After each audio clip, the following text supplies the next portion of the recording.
Mr. Donnie Pangilinan, abay eto na nga po ang aminan, abay naganap na ang pinakaantay natin. At dito talaga nag-celebrate ang lahat ng mga Don Bell fans dahil sa balitang ito. Yan ang pag-uusapan natin maya-maya lang. But before that, if you haven't subscribed yet to my YouTube channel, please don't forget to like, share, and subscribe at hit mo na rin ang notification bell for more showbiz updates. Bago tayo of course magpatuloy sa ating updates for today's video, of course nais kong pasalamatan kayo for always watching and trusting this channel. Thank you so much sa inyong laging panonood at pagsubaybay sa mga updates natin. Maraming salamat po. At ngayon, pag-usapan natin isa sa pinakamatagumpay na movie ngayon na umaariba sa mga sinihan, ang Tayo sa Wakas, kung saan humataw sa box office sa unang araw ng showing. Mainit na usapin ngayon sa social media at entertainment industry ang matagumpay na pagbubukas ng pelikulang Tayo sa Wakas nina Donnie Pangilinan at Bel Mariano, o mas kilala bilang Don Bell. Sa unang araw pa lamang ng pagpapalabas nito sa mga sinihan, agad itong nakapagtala ng mahigit 12 million sa box office na patuloy na nananatili isa sa pinakasikat na pinakamalakas na love team ng bagong henerasyon sa ang tambalan ng dalawa. Ayon po sa mga ulat at social media reaction, maraming fans ang nag-abang sa pagbabalik ng Don Bell sa big screen. Ang Tayo sa Wakas ay tinuring ding special na proyekto dahil dito umano ang huling pelikula ng love team for now. Special na proyekto dahil ito umano ang huling pelikula at habang pareho nilang naisubukan ng solo project sa kanilang mga career.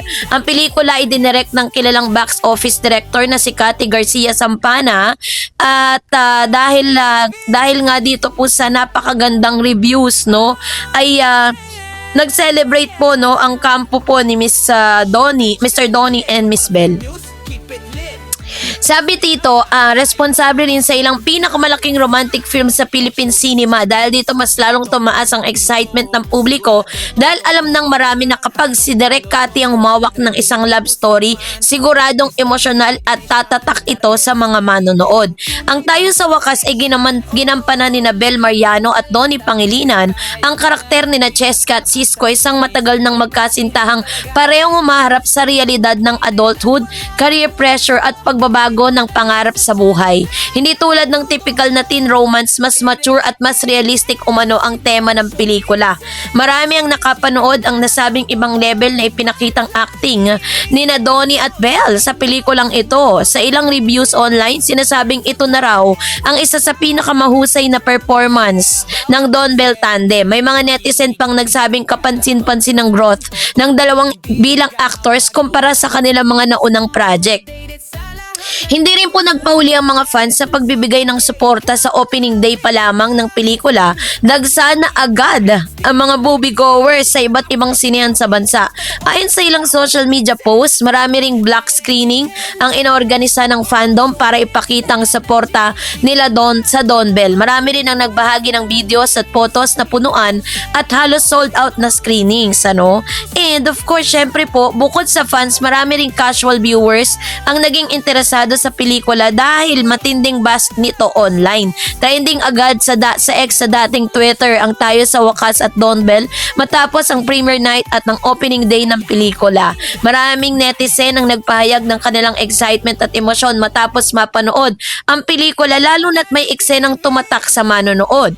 Isa ring dahilan ng matinding interest ng publiko sa balitang pansamantalang pagpapahinga muna nila bilang love team dito po si Donnie at Bell. Matapos ang pelikulang ito, para sa maraming fans tila naging farewell movie. Ito pong farewell project muna ito ng tambalan kaya naging mas naging emosyonal at makahulugan ang buong experience ng mga manonood. At kasabay din ito, nag-trending din ito pong pag-amin ni Mr. Donnie Pangilinan sa isang segment dito po kay dito po sa vlog ni Miss Vice Ganda. Inabangan din na nakatalagang million views agad dito po sa kanyang YouTube channel. So kung hindi nyo pa napanood, panoorin nyo po yung buong storya kung paano pinaamin nito pong ito pong si Vice Ganda, si Mr. Donnie. Ngayon, ito pong interview na to, imbis na matuwa na lang, lang, marami pa rin ang nambabash. Marami nagsasabi na ginawa lang daw nila yon dahil nga daw sabi dito sa comment section, naku, kaya yun sinabi nila mawala muna Donbel para makapag-usapan nila dahil upcoming movie. Ganyan talaga galawan ng mga artista. Turo din ata yan sa kanila. Gagawa sila ng trending topic tungkol sa kanila. Nagangisi the whole time while watching the video, 'di ba? So iba-iba yung naging komento ng mga netizen. May mga naniwala, meron ding hindi. Kasi sabi po ni Vice, matagal mo bang niligawan si Belle at nagtawanan silang dalawa. Na-enjoy mo ba yung panliligaw mo kay Belle? Grabe yung effort ko noon na, sabi niya. Tas sabi naman ni Belle, oo, I think binigay ko naman lahat, sabi ni Mr. Donnie. So, which means yung mga sagot nila talaga may ligawan, may courting sila, 'di ba? Meron silang courting era at naging sila, 'di ba? Possible po 'yon. Kung meron pong isang article na lumabas noong July 31, 2023. Sabi po ng bandera, para lang po sa kaunawaan ninyo, Donnie Pangilinan, tuloy pa rin ba ang panliligaw kay Belle? Nagsabihan na nga ba ng I love you? Ayan. Sabi dyan, hindi masagot ng derechahan ng kapamilya actress na si Belle Mariano kung nag-I love you na ba siya kay Donnie. Nakakaaliw at nakaka-good vibes ang chikahan na chismisan ni Belle at Vice na napapanood na ngayon sa YouTube channel na Phenomenal Box Office Star. At isa sa mga nagtanong ni Vice kay Belle ay kung sinabihan niya na ba ng I love you and vice versa. Tawang-tawa lang naman ang dalaga sa pagmamarites ng TV host comedian. Sa ipa ng kapamilya star, Donnie na lang daw muna itanong ni Vice pero feeling niya nasa courting stage pa rin sila ng kanyang collab team. Yun po is nung July. That was July 31st, 2023. Anong taon na tayo ngayon? 2026 na tayo. So, ibig sabihin, ilang taon na rin silang magkarelasyon at ilang taon na rin talaga nila na parang mas ini-enjoy, no? At ano man yung estado ng kanilang relationship. Kasi, katulad po ng lagi ko pong sinasabi sa inyo, sa mga galawan kasi ni Donnie at ni Belle, mahalata naman natin kahit ano pong deny ang gawin po nila, kahit ano pong in denial ang gawin nila, lilitaw at lilitaw pa rin yan dun sa mga kinikilos nila. Kahit ano pong sabihin po nila, kahit ano pong pagtanggi ang gawin nila, lahat yan ay lalabas, no? At lalabas doon po sa kanilang mga galawan. Kaya naman, lalo pong natuwa at na-excite ang lahat ng mga Donbel fans doon po sa pag-amin na ginawa ni Mr. Donnie Pangilinan during that time. Kasi kahit naman talaga sino ay liligaya kapag ganun po yung pag-amin na ginawa, 'di ba? Kahit naman talaga sino sasaya na makarinig ka ng ganun ka honest na sagot, 'di ba? So wala na po tayong dapat isipin pa. Maghiwalay man sila ng landas, di man sila magkasama sa isang project, pero alam natin na kampante tayo na si Donnie ay kay Belle at si Belle ay kay Donnie. And I hope na hindi ito yung pinakahuli, but nasusundan po ito sa mga hinaharap soon. Kaya po talagang mas sumigla at talaga namang mas talagang nag-enjoy yung mga netizen, mga Donbel fans sa inilabas nga ni Donnie at ni Belle Mariano. Kaya naman, congratulations Donnie and Belle for the first day.